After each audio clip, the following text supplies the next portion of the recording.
Hello, मैं हूं राज माहौर और आप सभी का बहुत बहुत स्वागत है हमारे इस खास प्रोग्राम में जिसका नाम है सिनेमा दर्शन। साउथ फिल्मों की दुनिया में अल्लू अर्जुन एक बड़ा नाम है।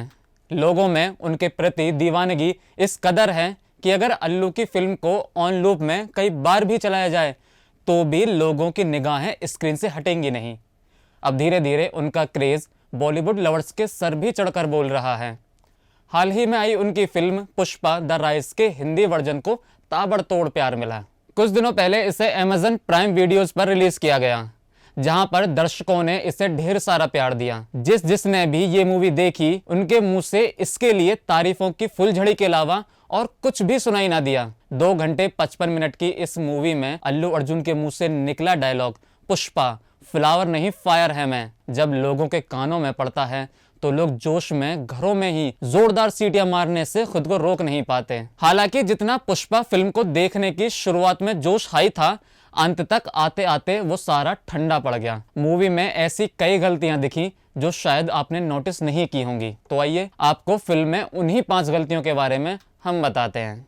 पहली है, लगा जैसे KGF चैप्टर 1 का रीमेक देख रहे हो। KGF चैप्टर 1 तो आपने जरूर देखी होगी, नहीं देखी तो बता देते हैं कि इस मूवी की कहानी सोने की खदान के इर्द गिर्द घूमती है। फिल्म के लीड कैरेक्टर रॉकी के सर पर पिता का साया नहीं होता है, वो गरीब है। अगर देखे हो तो पुष्पा देखने की गलती बिल्कुल ना करना। ऐसा इसलिए क्योंकि पुष्पा और रॉकी दोनों की कहानी मिलती जुलती है। बस अल्लू अर्जुन स्टारर इस फिल्म में सोने की खदान की जगह चंदन की स्मगलिंग दिखाई गई है। पुष्पा नाजायज है, उसकी माँ भी अकेले ही अपने बेटे का पेट पालती है। दोनों ही बड़ा आदमी बनने के लिए बड़े बड़े गुंडों माफियों के अंडर काम करते हैं, फिर अपनी चालाकी और सूझबूझ से पूरे धंधे पर उनका सिक्का चलने लगता है। फिल्म के अंत तक आते आते पक्का यकीन हो जाता है कि पुष्पा मूवी का डायरेक्टर KGF का जबरा फैन है। ऐसे में एडवांस सिनेमेटोग्राफी के अलावा लोगों को मूवी में अलग क्या देखने को मिला, ये तो वही बता सकते हैं। दूसरा है, फीमेल कैरेक्टर को बहुत कमजोर दिखाया गया है। फिल्म में रश्मिका मंदाना ने पुष्पा की क्रश श्रीवल्ली का कैरेक्टर प्ले किया है। अब नेशनल क्रश होने का कुछ तो फायदा उठाना बनता है, वो सब तो ठीक है, लेकिन फिल्म में पुष्पा श्रीवल्ली को पाने के लिए अपनी सारी हदें भूल जाता है। श्रीवल्ली उसे घास भी नहीं डालती, इसलिए पुष्पा का दोस्त श्रीवल्ली को 1000 रुपए देता है और पुष्पा की तरफ देखकर हंसने के लिए कहता है। श्रीवल्ली इस बात के लिए हामी भर देती है। यहाँ तक पुष्पा को किस करने के लिए भी वो 5000 रुपए लेती है। ये बात कुछ हजम नहीं हुई। एक साधारण परिवार में बिना किसी दबाव के ऐसे कौन सी लड़की करती है। इसके विपरीत श्रीवल्ली धाकड़ हो सकती थी। फिल्म में कई बार वो मोटरसाइकिल चलाते हुए दिखाई दी, लेकिन डायरेक्टर के पैसे देने वाले एंगल के पीछे लॉजिक सर के ऊपर से चला गया। तीसरा है, नाजायज औलाद के नाम पर इमोशनल फैक्टर दिखाने में हुए फेल। फिल्म में पुष्पा के नाजायज औलाद वाली चीज को पूरी मूवी में घसीटा गया। पुष्पा को स्कूल में सरनेम के लिए बेइज्जत किया जाना, शादी के समय इस बात का बीच में आना, कमिश्नर का ये टॉपिक लाकर पुष्पा की हिम्मत तोड़ने की कोशिश करना। अब बस भी करो यार। लगता है कि इमोशनल टच के नाम पर डायरेक्टर के पास बचा कुचा सिर्फ यही टॉपिक था। बॉलीवुड के इतिहास में नाजायज वाला कॉन्सेप्ट कई फिल्मों में दर्शाया गया है। ये इमोशन इतना गहरा है जिसे हमने कई मूवीज में फील भी किया है, लेकिन फिल्म में इस कॉन्सेप्ट के बावजूद वो इमोशन मिसिंग लगा। ऐसा लगा मानो कुछ भी इमोशन डालना था, माता रानी का नाम लेकर दिमाग में सबसे पहले नाजायज वाला कॉन्सेप्ट आया, डाल दिया। इस मूवी पर थोड़ा और बारीकी से काम किया जा सकता था। चौथा है, विलेन साबित हुए फिसड्डी। फिल्म में मुख्य विलेन 3 रेड्डी भाई होते हैं जिनका स्मगलिंग की दुनिया में गजब का रौला होता है। जॉली रेड्डी, जक्का रेड्डी और कोंडा रेड्डी।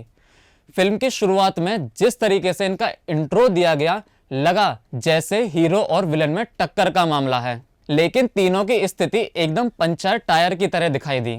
छोटा भाई जॉली रेड्डी अय्याश और लड़कीबाज दिखाया है, जिसका दिमागी लेवल नील बटे सन्नाटा है। उसका किस्सा तो पुष्पा ने एक ही फाइट में खत्म कर दिया। बीच वाला भाई जक्का रेड्डी बिजनेस का सारा हिसाब किताब रखता है। आधी फिल्म में तो वो लापता दिखा, आखिर में वो पुष्पा के अंडर काम करता दिखाई दिया। अब आते हैं बड़े भाई कोंडा रेड्डी पर। फिल्म के कुछ हिस्सों में इसने विलेन वाला फील दिया, लेकिन कुछ खास डरावना ये भी ना दिखा।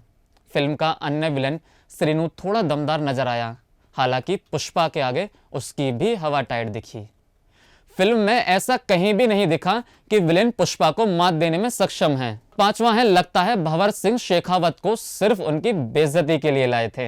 इंटरवल तक कहानी एकदम मस्त थी। पुष्पा धंधे में बढ़िया कर रहा था, विलन भी जैसे तैसे फिल्म का समा बांध रहे थे। तब तक फहाद फाजिल यानी पुलिस इंस्पेक्टर भंवर सिंह शेखावत की एंट्री हुई। ऐसा लगा कि कहानी में फिर से जान आ गई। लगा जैसे पुष्पा का खेल खत्म। फिल्म में भंवर सिंह के टपकने से वक्त, हालात और जज्बात सब बदल गए। लेकिन बाद में भंवर भी पुष्पा के पैरों की धूल चाटता दिखा। दोनों पक्के यार बन गए। कहानी के अंत में पुष्पा अपनी शादी के दिन भंवर से दुश्मनी मोल ले लेता है। बस अब आगे के लिए पार्ट 2 का इंतजार करो। अरे एंडिंग को कुछ तो इंटरेस्टिंग रखते थे। भंवर सिंह का कैरेक्टर काफ़ी कंफ्यूजिंग लगा। इसे क्यों लाया गया था वो खुद में एक पहेली है। माना कि उसकी कहानी पार्ट 2 के लिए बचा रखी है, लेकिन इस फिल्म से लगाई गई दिलचस्प एंडिंग की उम्मीदों पर तो पानी फिर चुका है। अब सारी आस फिल्म के दूसरे पार्ट पुष्पा द रूल से है। बॉलीवुड से जुड़ी तमाम ऐसी खबरों के लिए हमारे साथ जुड़े रहिए और देखते रहिए सिनेमा दर्शन।